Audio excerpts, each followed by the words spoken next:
केंद्र सरकारने 3 जून रोजी कृषी धोरणानुसार शेती संबंधी 3 अध्यादेश काढलेले आहे।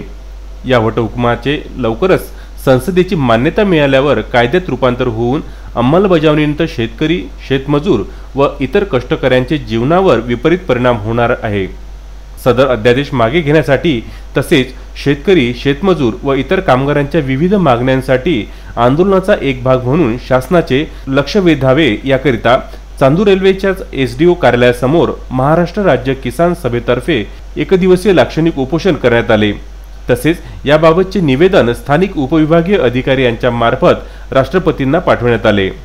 यामध्ये 3 जून ते शेती संबंधी काढलेले 3 अध्यादेश मागे घ्यावे, शेतकऱ्यांची सरसकट कर्जमुक्ती करावी, अन्न सुरक्षा कायद्यानुसार सार्वजनिक वितरण प्रणाली सक्षम करावी, वर्षातून शेतमजुरांना 200 दिवस काम मिळेल अशी मनरेगाची अंमलबजावणी करावी, 60 वर्षावरील शेतकरी, शेतमजूर व इतर कष्टकऱ्यांना दरमहा 7,500 रुपये निवृत्ती वेतन देण्यात यावे, खरीप व रब्बी पिकांच्या शेतमालाची स्वामीनाथन आयोगाच्या शिफारसीनुसार शासनामार्फत खरेदी करावी, डिझेल व पेट्रोलची दरवाढ त्वरित मागे घ्यावी, आरोग्य कायद्याची केरळप्रमाणे अंमलबजावणी करावी, 14 वर्षाच्या आतील मुलांना मोफत शिक्षण द्यावे, लॉकडाऊनमधील वीज बिल माफ करावे, आयकर भरणाऱ्या सर्व कुटुंबांना कोविड-19 वर मात करण्यासाठी मदत करावी, रेशन धारकांना प्रति व्यक्ती 10 किलो गहू द्यावे, कृषी उत्पन्न बाजार समिती कायम ठेवा, पेन्शन धारकांकरिता उत्पन्नाच्या दाखल्याची अट रद्द करा, अशा आणि इतर बरेचशा मागण्यांचा समावेश आहे।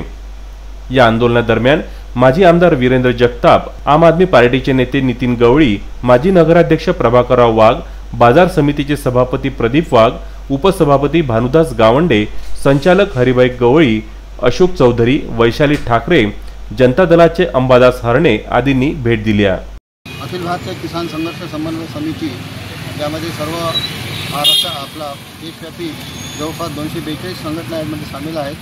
केंद्र सरकारने काढलेले हे जे 3 शेती संबंधित अध्यादेश आहेत ते अन्यायकारक आहेत असा या संघटनेचं मत आहे आणि त्यानुसार जर अंमलात आलं तर कृषी उत्पन्न बाजार समित्या अस्तित्वात राहणार नाहीत। त्याचबरोबर आवश्यक वस्तू संशोधन कायद्यानुसार जे आज लोक गरिबांना वगैरे जे धान्य वगैरे मिळते ती सुद्धा जबाबदारी सरकार यापासून नाकारणार आहे। आणि तिसऱ्या कायद्यानुसार हे शेतीचं कंपनीकरण करण्याचा यांचा पूर्णपणे विचार आहे सगळं यामध्ये दिसून येतं।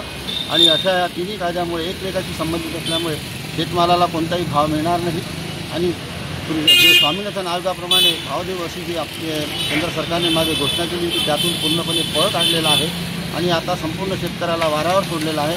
आणि जर तुला शेती परवडत नसेल तर कंपनीकरण करून कंपनीच्या ताब्यामध्ये शेती द्यायचं आणि त्याचबरोबर जीवनावश्यक वस्तूचा पुरवठा करण्यामधून यातूनही पळ काढल्यामुळं पुढे चालून सर्वसामान्य लोकांना जे जीवनावश्यक वस्तूचा पुरवठा कसा होईल याचाही प्रश्न या ठिकाणी पडतो। म्हणून या 242 संघटनामार्फत महाराष्ट्रातील शेतकरी, शेतमजूर, इतर कष्टकरी आणि कृषी उत्पन्न बाजार समितीच्या संबंधित पदाधिकारी आणि इतरही मंडळी या ठिकाणी या आंदोलनामध्ये सहभागी झालेले आहेत। चांदूर रेल्वे येथून बंडू आठवले यांचा हा वृत्तांत।